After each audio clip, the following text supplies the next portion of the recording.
하지 마라. 하루 동안에 무슨 일이 일어날는지 내가 알 수 없음이니라. 오늘 이 말씀은 솔로몬을 통해서 주께서 우리에게 명령하신 말씀입니다. 내일보다는 오늘이 중요하다. 내일이 아무리 좋아도 오늘 내가 믿음을 잃어버리면 내일은 나에게 하나님과의 관계에서 아무 의미 없는 하루가 되는 것이기 때문입니다. 그래서 단 하루도 하나님은 헛되게 보내지 마라. 하루에 한 시간도 헛되게 쓰지 마라. 그런 아주 소중한 지혜를 우리에게 권고하고 계십니다. 우리가 성경을 보면 첫째, 기회를 놓쳐버린 사람들이 성경에도 많이 있습니다. 또 그들이 기회를 놓쳐서 그 최후가 어떻게 되느냐, 이 과정도 설명이 되어 있습니다. 민수기 16장 24절에 보면 회중에게 명령하여 이르기를 너희는 고라와 다단과 아비람의 장막 사방에서 떠나라 하라. 하나님이 세우지 아니한 내인 중에 250명이 하나님의 성막에 가서 예배드리겠다고 자신들이 만든 불을 가지고 여호와의 전 앞에 왔다가, 또한 모세와 아론이 자기들끼리 가족끼리 그냥 다 알아서 제사장과 이 중대한 일은 다 한다, 이렇게 오해를 하고 시기하고 질투가 나서 우리도 모세보다 아론보다 못할 게 없다, 그러한 그 마음속에 꿈틀거리는 욕망을 이겨내지 못하고 결국은 그들이 구테타를 일으킨 겁니다. 반역한 거예요. 모세, 아론 이제 그만해라.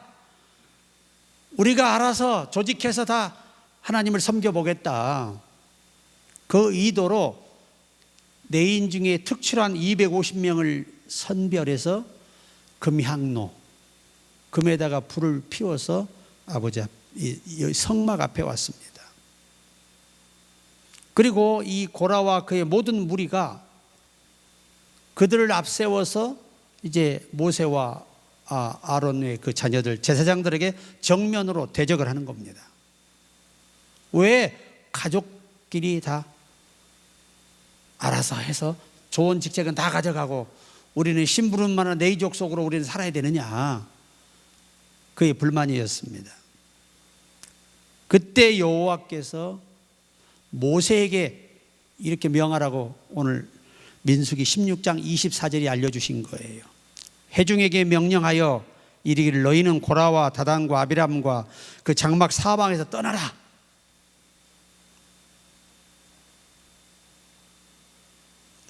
왜 떠나야 되느냐? 민수기 16장 21절에 너희는 이 회중에게서 떠나라. 내가 순식간에 그들을 멸하려 하노라. 그러니까 하나님께서 지금 그들에게 기회를 주신 거예요. 살 수 있는 기회. 죄를 뉘우치고 회개하고 그 불의한 자리에서, 멸망의 자리에서, 진멸의 자리에서 떠나가기를 여호와께서 공의로우신 분이라, 또 공의만 있지 않고 사랑도 겸하신 분이라 사랑으로 기회를 한번 주신 거예요. 왜? 혹시라도 미혹돼서, 속아서, 설득돼서 어떤 그 인척 관계 때문에 와 있다면, 이들의 마음과 같지 않다면 빨리 떠나라는 겁니다. 그런데 결국은 떠나갈 사람들은 다 떠나가서 목숨을 지켰고, 그 외에는 전부 다 250명은 여호와의 이 성막에서 불이 와서 그냥 다 태워 죽였어요. 그리고 나머지는 땅을 갈라서 지진을 일으켜서 그냥 생매장 시켜버렸어요. 하나님은 언제나 누구에게나 기회를 주십니다. 그 기회를 놓치지 않아야 한다는 겁니다. 포드 목사님이라는 분이 계셨습니다. 그 담임하시는 교회의 한 부인이 남편이 믿지 않아 목사님이 신방을 하여 그리스도께로 인도하여 구원받게 하려고 어느 날 신방을 갔습니다. 그 남편이 문에 나와서 들어오란 말도 않고 저는 오늘 몹시 피곤해서 일찍 자야겠습니다. 미안하지만 다음 날 찾아오십시오. 목사님은 일주일 후에 또 갔습니다. 그랬더니 이번에는 그 부인이 나와서 오늘 또 벌써 침실에 들어가셨어요. 그러니 다음에 한 번 더 오십시오라고 말을 했습니다. 그 후 일주일 후 찾아갔더니 그 남자가 또 와서 오늘 내가 기분이 매우 좋지 않습니다. 당신께서 내게 무슨 말을 하려는지 저는 알고 있습니다. 그러나 다음에 오십시오라고 또 거절을 합니다. 그런데 며칠 후에 병원에서 연락이 왔습니다. 부인에게 남편이 유독하니 빨리 와달라는 것이었습니다. 그래서 급히 가보니 부인과 딸은 울고 있고 그는 이미 시체실로 옮겨졌습니다. 하나님은 공의로우신 분이라 그 영혼을 살려보시려고 그렇게 기회를 줬는데 복음 듣기를 거절하고 예배 듣기를 거절했습니다. 그래서 결국은 천국도 가지 못하고 영원한 지옥으로. 여러분, 이 세상에 사는 동안 누가 100% 만족하고 살 사람이 있습니까? 없어요. 다 후회와 아쉬움 뿐이에요. 인생을 뒤돌아보면 좀 더 잘 살 걸, 조금 더 이렇게 해볼 걸, 왜 그때는 그것을 몰랐을까? 다 그리고 인생을 끝내요. 그래서 잠언 14장 7절에 너는 미련한 자의 앞을 떠나라 그 입술에 지식이 있음을 보지 못함이니라. 요 미련하다는 것은 하나님을 알지 못하는 자를 말해요. 미련한 자들은 하나님이 없다 하도다. 성경은 미련하다는 말이 하나님이 없다라고 주장하는 사람들을 지칭하는 단어예요. 그러니까 하나님을 제대로 알지 못하는 사람과 함께 있으면 그 있는 사람도 하나님을 잘 몰라요. 그러니까 제가 늘 얘기하잖아요. 도박하는 사람하고 친하게 지내면 뭐가 돼요? 도박꾼 됩니다. 술 좋아하는 사람하고 친하면 술꾼 됩니다. 담배 좋아하는 사람하고 있으면 이주일 씨처럼 돌아가셨지만 담배를 하루에 서너 갑을 핍니다. 결과가 뭡니까? 비참하게 폐암이 걸려서 후회하고 또 후회하고 남은 후세들에게 여러분 절대 담배를 피지 마십시오. 그리고 아쉬운 세상을 떠났어요. 더 살아야 되는데 충분히 살 수 있었는데 건강할 기회를 놓친 것입니다. 인생의 기회는 자주 오지 않습니다. 그렇기 때문에 한 번의 기회를 붙잡고 믿음으로 이겨내셔야 합니다. 예레미야 46장 17절에 그들이 그곳에서 부르짖기를 애굽의 바로 왕이 망하였도다 그가 기회를 놓쳤도다. 여호와 하나님께서 더 살 수 있는 기회를 주시려고 이스라엘 백성을 모세를 통해 애굽에서 보내라 할 때 보냈으면 그 무고한 잘 투자해서 훈련해서 무장된 군인도 잃지 않고 자기 자식도 잃지 않고 모든 백성의 첫 자식 잃지 않고 짐승의 첫 것 잃지 않고 그 많은 농작물 잃지 않고 무난하게 살았을 것을 그들이 기회를 놓쳤다는 거예요. 여러분 마음이 강팍해지면 안 되는 것입니다. 하나님이 기회를 줄 때 마음을 확 열어야지 강팍하게 자기 생각하고 자기 주장하고 자기 논리 피는 사람들은 기회가 없어요. 우리는 마음을 넓게 열고 주의 말씀에 붙들리시기를 바랍니다. 우리가 가장 안타까운 사람이 누구냐? 구약 성경의 사무엘 시대의 사울왕입니다. 사무엘상 13장 9절로 14절에 보면 사울이 이르되 번제와 화목 제물을 이리로 가져오라 하여 번제를 드렸더니 번제 드리기를 마치자 사무엘이 온지라. 사울이 나가 맞으며 문안하며 사무엘이 이르되 왕이 행하신 것이 무엇이냐 하니 사울이 이르되 백성은 내게서 흩어지고 당신은 정한 날 안에 오지 아니하고 블레셋 사람은 막마스에 모였음을 내가 보았으므로 이에 내가 이르기를 블레셋 사람들이 나를 치러 길갈로 내려오겠거늘 내가 여호와께 은혜를 간구하지 못하였다 하고 부득이하여 번제를 드렸나이다 하니라. 사무엘이 사울에게 이르되 왕이 망령되이 행하였도다. 왕이 하나님 여호와께서 왕에게 내리신 명령을 지키지 아니하였도다. 그리하였더라면 여호와께서 이스라엘 위에 왕의 나라를 영원히 세우셨을 것이거늘 지금은 왕의 나라가 길지 못할 것이라. 하나님이 세우신 질서와 원칙을 어겼을 때 우리의 모든 생도 짧아질 수 있고 누리는 것도 짧아질 수 있고 건강한 시간도 짧아질 수 있고 좋은 사람과 함께하는 시간도 짧아질 수 있음을 잊지 말아야 돼요. 우리 복음송 있잖아요. 귀해로다 이 시간은 은혜 받을 기회로다. 믿읍시다 받읍시다 이후의 기회를 믿지 마라. 인명생사 몰라요.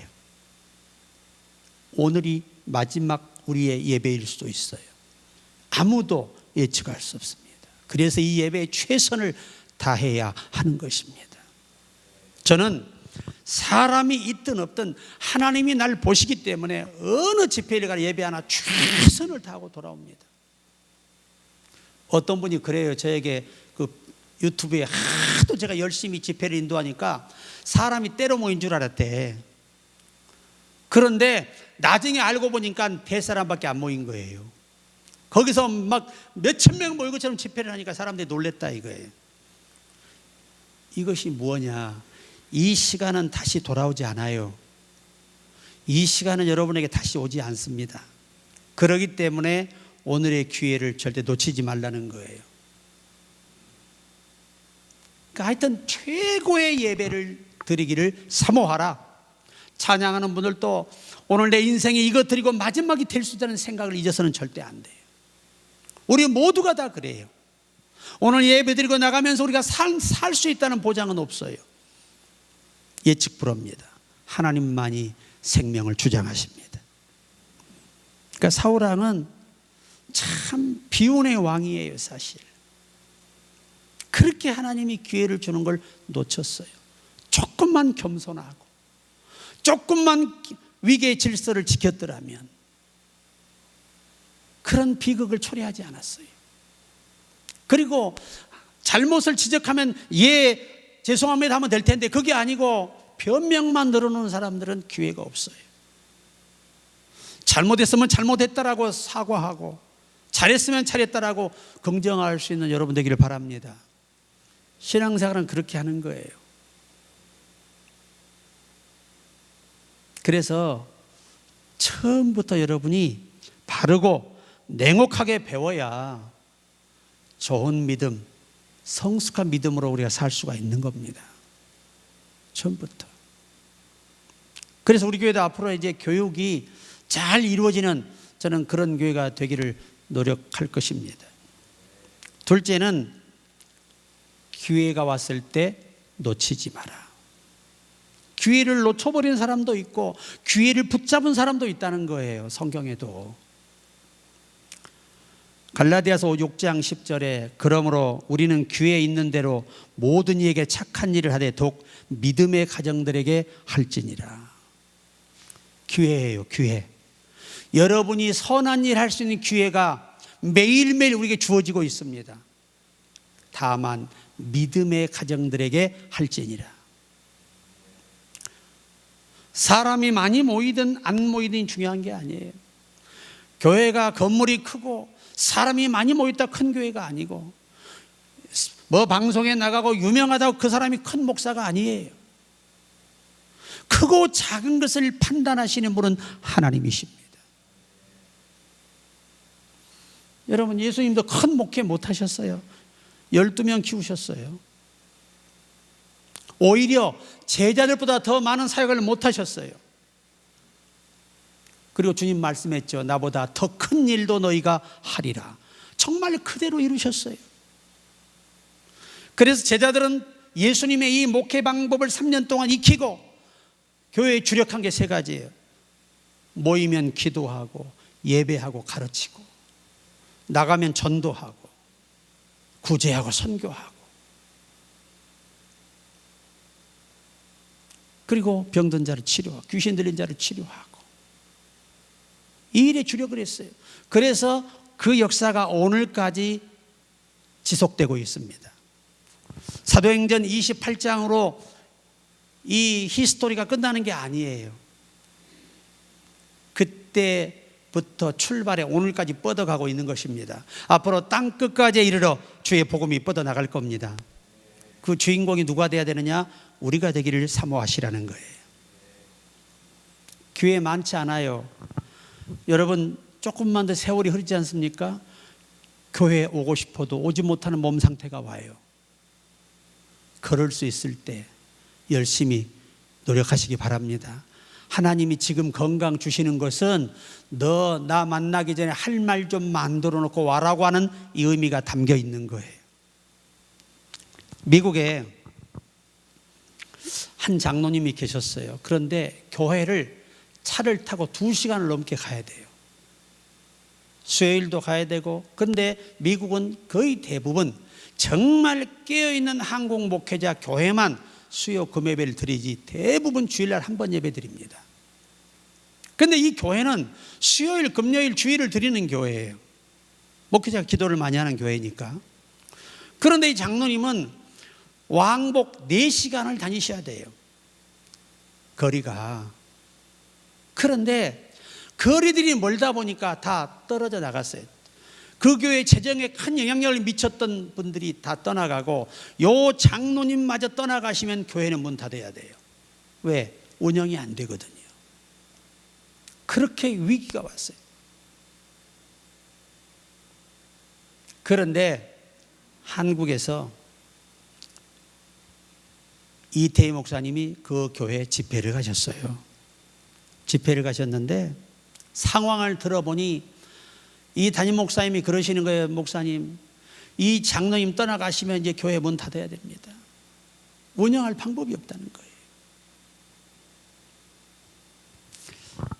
그래서 이 목사님 마음이 착잡해서 집회를 끝내고 그 다음날 점심 때 식사 대접을 받으면서 그 장로님에게 그런 거예요. 장로님, 예수님 앞에 갔을 때 할 말 있게 사셨어요? 물어보니까 글쎄요, 있을 것 같기도 하고 없을 것 같기도 하고요.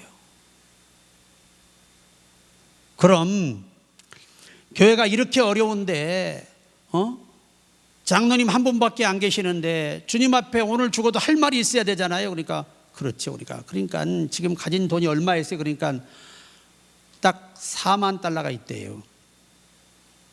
큰 돈 아니에요, 4만 달러가. 그러면 2만 달러 이 교회 지금 어려우니까 바치세요. 이태희 목사님 원래 입 바른 소리 잘 하시잖아요. 그 교인들요, 우리 교회 송파에 있을 때 에어컨 그 설치하러 오신 그 집사님이요, 철야 시간 다 돼가니까 일을 멈춰요. 오늘 끝내실 수 있어요? 그랬더니 목사님 내려합시다. 우리 목사님요, 안수 집사가 정규예배 빠지면 교회 뒤집어집니다. 성격 아시잖아요. 그리고 그냥 부랴부랴 그냥 다 놓고 그냥 달려가세요. 이게 신앙이에요. 이게 예수 바르게 믿는 거예요. 바르게 가르치는 거예요. 바르게 가르치는데 안 들으면 방법이 없잖아요. 하나님도 버려요. 목회자가 포기하면요. 그걸 아셔야 돼요. 그것이 담임 목사에 주신 유일한 하나님의 주권이고 고난이에요. 성도가 죄를 범하면 처음에 증인을 데리고 가서 죄의 자백을 받으라는 겁니다. 그러나 만약에 목회자가 가서까지 권면해도 그가 듣지 않는다면 그를 이방인으로 여기라고 말씀하셨어요. 무서운 말씀이에요. 그래서 사도 베드로가 여러분 말 한마디에 불의한 헌금 드렸다가 속여서 헌금 드렸다가 죽어버리고 지옥 가는 아나니아 삽비라를 보셨을 거예요. 이게 교회 시대에 목회자에게 주신 하나님의 권세예요. 그래야 교회가 질서가 잡히고 정상적으로 갈 수 있는 거예요. 모든 단체는 뭐가 있어야 되죠? 질서가 있어야 돼요. 질서가. 그래서 이 장로님이 대답을 안 하고 간 거예요. 지금 자기도 쉽지 않거든요. 사업이 어려워서. 헌금은 해야 되고 안 할 수 없고 장로인데. 그래가지고 그 다음 저녁 집회 때 2만 달러 헌금을 딱 한 거예요. 그리고 이제 목사님이 축복을 해주신 거예요. 쌍손들어 축복해 주시고 해서 축복을 해줬는데 이제 집회 잘 마치고 한국에 돌아왔어요. 이렇게 믿음으로 했는데 하나님 어떻게 축복할까 그래서 한 2달 있다 전화했더니 아직은 소식이 없습니다 그러더래요. 그래 또 2달 있다 전화했더니 궁금해서 아유 장로님 뭐 좋은 소식 있어요? 없어요? 조금 목소리가 거칠어졌어요. 아 그래 3번째 또 전화하니까 아무 일도 없어요. 전화 딱 끊더래요. 화가 나가지고. 왜? 거금 2,000달러를 2만 달러를 교회 어려워서 드렸는데 그렇게 축복받을 거라고 장담하고 가셔놓고 안 열리거든요. 그래가지고 1년이 다 돼가 전화했더니 다시 전화하지 마세요. 아 짜증나고 전화를 다 끊더래요. 그리고 이제 그 다음 신년이 됐어요. 한 2월쯤 됐는데 이 장로님의 축복의 문이 열려요. 그 큰 트레일러 같이 생긴 이 차가 탑차인데 이게 미국은 이 햄버거, 우유, 토스트 이런 거 다 판매하는 차량이 어마어마한 거예요. 그게 한 대에 보통 10만 달러 하거든요.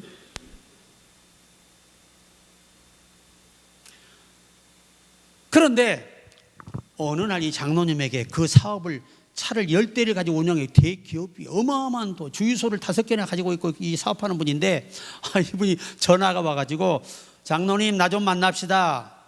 그러더니 와가지고 장로님 뭐 하세요? 그러니까 좀 어렵다 그러니까 그러면 내가 차를 한 대 줄 테니까 2만 달러만 돼요. 좀 아멘도 하시고 그러세요. 남이 잘 되는 걸 아멘해야 우리도 잘 된다니까. 세상에 그래가지고 2만 달러에 10만 달러짜리 그 어마어마한 트레일러를 하나 산 거예요. 장사를 하는데 얼마나 장사가 잘 되는지 미국은요 잘 될 수밖에 없어요. 이동 이 식당이 어마어마한 거예요. 그래가지고 한 연말쯤 됐는데 전화가 왔더래요. 할렐루야 나 미국의 장로입니다. 그래 뭐 언제는 뭐 짜증난다고 전화도 하지 말라 그러더니 웬일이시오 그러니까 목사님 하나님은 살아계십디다 그래요. 내가요 세상에 엄두도 못 내는 트레일러를 하나 어떤 아는 분이 제게 2만 달러에 주셔가지고 사업을 시작했는데 지금 1년 만에 하나님이 얼마나 복을 주는지 트레일러 3개가 생겼다는 거야. 저도 10개가 목표고요. 그리고 내가 열심히 우리 교회 모든 채무는 제가 다 정리했고요. 아예 교회 옆으로 이사를 왔습니다. 열심히 하겠습니다. 또 뭐 하나 할 거 없을까요? 물어보더라는 거예요. 근데 이제 이 목사님이 하도 마음고생을 해가지고 뭘 하란 말을 못 하겠더래. 왜? 또 전화해서 그냥 짜증내고 전화 끊으면 안 되니까 안 돼가지고. 그런데 이제 목사님이 나중에 이제 이 수송기도원 하실 때 제가 얘기를 했는데 뭐라고 하시냐면 이 장로님이 딱 7년 만에 주유소 5개, 대형 주유소 5개, 대형 식당 2개, 트레일러 10개, 떼부자가 돼 있더라는 거예요. 기회가 왔을 때 여러분 하나님의 교회를 살리는 것이고 내 인생을 살리고 내 영혼을 내 미래를 살리는 것이에요. 뭘로 우리가 하나님을 섬긴다고 사랑한다고 말할 수 있죠? 보이지 않는 하나님을, 형제를 사랑하고 이웃을 사랑하고 교회를 사랑하는 것이 보이지 않는 하나님을 사랑하는 것이라고 성경은 약속해요. 보이는 부모에게 효도하지 못하는 자가 보이지 않는 하나님을 효도할 수 없다는 거예요. 보이는 부모도 사랑하지 못하고 공경 못하는 자식이 보이지 않는 하나님을 공경할 수 없다는 겁니다. 이게 뭘 의미할까요? 다 우리들 속에, 부모 속에도 예수님이 계시다는 거예요. 그러니까 부모가 아니라 예수님을 섬기듯 섬겨야 하는 것입니다. 좀 입을 열어 아멘들 하세요. 그래야 하나님이 아멘 한 대로 되는 거예요. 굉장히 중요한 말씀이에요. 그래서 이사야 38장 2절에 히스기야가 얼굴을 벽으로 향하고 여호와께 기도하여, 히스기야가 네가 오늘 죽으리라, 그 음성을 듣고도 만약에 낙심하고 포기해버렸더라면 그는 그날 밤에 죽었어요. 그런데 하나님 앞에 생명을 걸고 하나님께 기회를 달라고 기도하니까 하나님이 기회를 주셨어요. 15년을 살게 주셨어요. 시편 116편 12절에 내게 주신 모든 은혜를 내가 여호와께 무엇으로 보답할꼬. 우리에게 주신 은혜가 사실 많잖아요. 얼마나 많아요, 여러분. 이제 우리 삶은 어떤 삶을 살아야 되는 겁니까? 하나님께 보답하는 심정으로 사셔야 돼요. 제가 미국의 스탠턴이라는 청년에 대한 얘기를 했을 거예요. 이 청년이 어느 날 미국의 백만장자를 찾아갑니다. 2,000달러만 좀 빌려주십시오. 담보물이 있는가? 없습니다. 돌아가게. 아니, 자기 친구들 기업 쪽에 되게 황당한 일을 당해서 그러니까 담보물 없이 주지 말게, 무조건 돈 띄는 거야. 그런데 스토로사라는 청년인데 이 청년이 기도하는 거예요. 늘 하나님 2,000달러만 주십시오. 제가 이러이러한 사업을 해서 하나님께 크게 헌신하고 어려운 사람 도우며 살겠습니다. 기도하다가 그 백만장자를 찾아간 거예요. 그런데 이 백만장자가 계속 거부하다가 갑자기 머리가 생각이 바뀌는 거예요. 내가 은행에다 이 돈을 놔두느니 차라리 이 젊은 청년의 꿈을 위해서 돈을 빌려줘야 되겠다. 그래 다시 불렀어요. 자네 뭘 담보할 수 있나? 예수님을 담보로 하겠습니다. 내 속에 예수님밖에 안 계시고 아무것도 가진 게 없고 도와줄 형제도 없으니 회장님 예수님을 믿고 담보로 절 도와주십시오. 그런 거예요. 근데 이 백만장자도 이 청교도 신앙의 후예거든요. 2,000달러 빌려준 거예요. 그리고 세월이 30년이 흘러요. 그런데 그 백만장자의 기업이 부도가 나버려요. 방송에 어마어마하게 퍼져나갑니다. 바로 내일이 파산 선고 결정나는 날이에요. 방법이 없습니다. 그런데 그 전날 이 스토라사라는 청년이 이 회장을 찾아옵니다. 회장님 평안하셨습니까? 아이고 웬일이야. 제가 그 빚을 다 갚아드리겠습니다. 이보게 나는 자네에게 이미 2,000달러를 받았어. 뭘 줄 수 있단 말인가? 그럴 필요 없네. 그때 이 스토라사라는 청년이 한 얘기예요. 돈은 갚아드렸지만 은혜는 아직도 갚기에 부족합니다. 그래서 그 어마어마한 빚을 다 탕감해 준 거예요. 그래 두 기업이 이제 협력업체가 돼서 그렇게 승승장구하게 미국에서 기업을 이루었다는 것입니다. 선을 행하면 때가 이르면 거두리라. 약속을 믿으십시오. 누가복음 23장 43절에 예수께서 이르시되 내가 진실로 내게 이르노니 오늘 내가 나와 함께 낙원에 있으리라 하시니라. 오늘 네가 나와 함께 낙원에 있으리라. 평생 죄를 지었겠습니까? 강도짓 안 했겠지요. 그러나 어떤 사연으로든 사람을 죽였어요. 그래서 로마의 법대로 십자가의 처형을 받게 되는 것은 로마에 극악한 해를 끼쳤고 로마인을 죽였을 때 이 십자가의 극형에 처하거든요. 왜? 로마를 더럽힌 자는 땅에 죽일 수 없어. 매달아 죽이는 거예요. 그게 십자가의 형벌이에요. 근데 그 한편의 강도가 주여 당신의 나라에 임하실 때에 나를 기억하소서. 그때 예수께서 그 죽음의 직전입니다. 그때가 바로 오늘 네가 나와 함께 낙원에 있으리라. 이게 기회입니다. 인생에. 결론이 뭐냐? 세상의 어떤 기회보다 예수 믿는 게 최고의 기회를 붙잡은 거고요. 여러분, 지금도 건강하고 걸을 수 있는 게 기회예요. 우리 살아있는 것이 기회입니다. 여러분, 제가 어떤 기업, 우리 이 기업에 해당하는 회장님이 돌아가셨습니다만 병으로 병원에 계셨어요. 나이 70밖에 안 됐었어요. 오히려 병원에 누워서 있는 사람보다 쪽방에 있어 라면 끓여 먹는 사람이 행복한 거예요. 죽은 사자가 무슨 소용이 있습니까? 강아지가 훨씬 낫지. 이처럼 옆에 분들에게 살아있음에 감사합시다. 여러분, 우리 살아있는 게 감사한 거예요.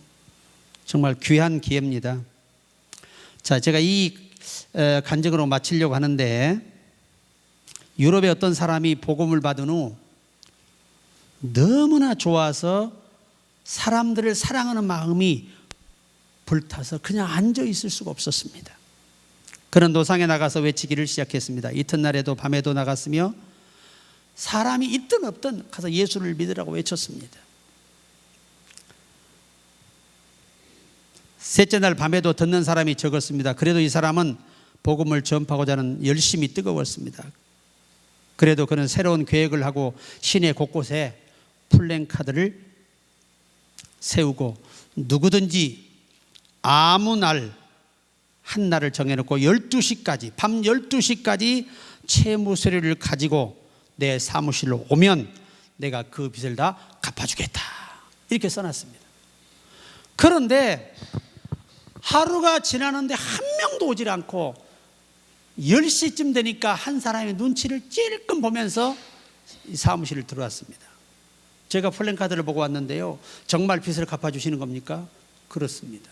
서류를 내놓으시. 그래서 그 자리에서 현금으로 그 빚 갚을 돈을 다 지급을 한 거예요. 그래, 이 사람이 나가서 야, 이거 거짓말 아니야, 진짜야 하는데 이게 웬일입니까? 다 12시가 넘어서 온 거예요. 그제서야. 그래서 이분이 나는 12시까지만 약속을 했기 때문에 더 이상은 지급할 수 없습니다 해서 다 돌려보낸 거예요. 그게 그들이 가면서 하는 얘기예요. 속을 줄 알고라도 와볼 걸. 여러분, 사람이 믿음이 없잖아요. 그렇게 비참하고 후회할 날이 아주 주구장창 내 인생에 남아있는 것입니다.